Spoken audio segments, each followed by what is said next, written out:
HarperCollins presents Betty Steady and the Queen's Orb by Nicky Smith-Dale. Read by Sebastian Humphreys.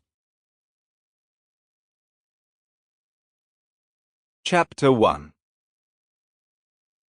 Hello there, lovely listener. Thanks for choosing this book. You can give yourself 3 house points for having such good taste. Now, if for some reason you've not heard of me, I'll introduce myself.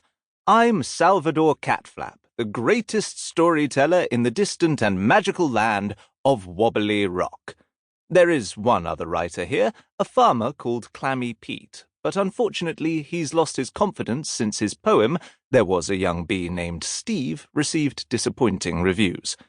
Anyway, I thought you'd like to know that last Tuesday I received a letter from a young lad named Dave Schoolboy, who lives over there in your normal world. It said, Dear Salvador Catflap, I recently finished your first book about Betty Steady. What an adventure! I laughed so much my nose fell off. I cried so hard my hamster needed a lifeboat. Hands down, best story ever. Please write another installment. I'll simply eat my own eyebrows if you don't. Yours, hopefully, Dave Schoolboy. Well, who am I to deny my fans? A sequel you want, a sequel you will have.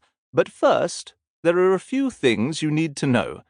Betty Steady was an absolute champion. She was only 12, but she was a right tough nut.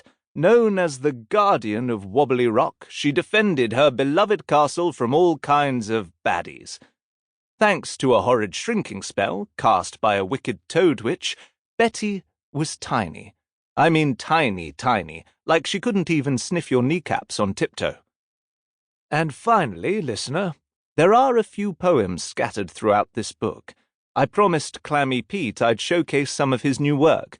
Poor old thing's been feeling a bit down on his luck lately. He'd love some feedback. Just a warning, though. The chap's obsessed with bees. I mean, obsessed. Right, I think we're ready. Get yourself a comfy cushion and a glass of pineapple squash and settle in for a bowlful of Betty. In Betty Steady's bedroom, at the top of the castle of Wobbly Rock, the crossword crew were having another epic sleepover. Betty lay in her cosy bed in the doll's house she'd borrowed from her best pals, Pam and Pam. What a wild night, she said, as jolly as a jelly baby. Her friend Fig was sleeping beside a pile of word puzzles, wearing his trademark bum bag. Even though he was a right paperwork nerd, Betty had grown to love the little green imp. On the sofa next to him, LMNOP, the mouse, was snoring under an empty packet of custard creams, clutching her little trumpet. And Rupert Sometimes, an utter gentleman of an owl, was tucked up with a book of cryptic crosswords rolled into a pillow, dreaming of his favourite thing in the world, Bin Day. Of course, the twin princesses of Wobbly Rock, Pam and Pam, were there too, sucking each other's thumbs. Although they weren't technically part of the crossword crew, they always loved to join the gang for a good old knees-up.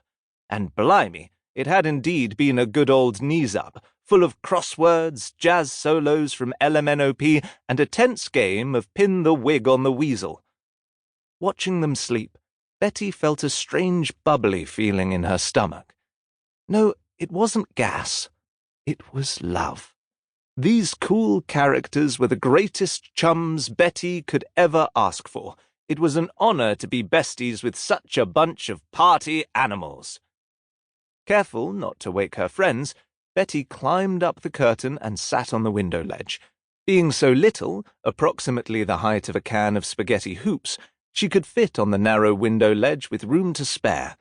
She took a deep breath and admired the view from the castle, high on Mount Crumbledown. As the breeze blew through her big reddish-brown curly hair, the moon shone over the valley like a radiant pickled onion. No one defeats the Guardian of Wobbly Rock, Betty whispered to herself as her eyes grew heavy. But, just as she was about to drift off to sleep, she heard a noise below. Out in the darkness, Sample complete. Ready to continue?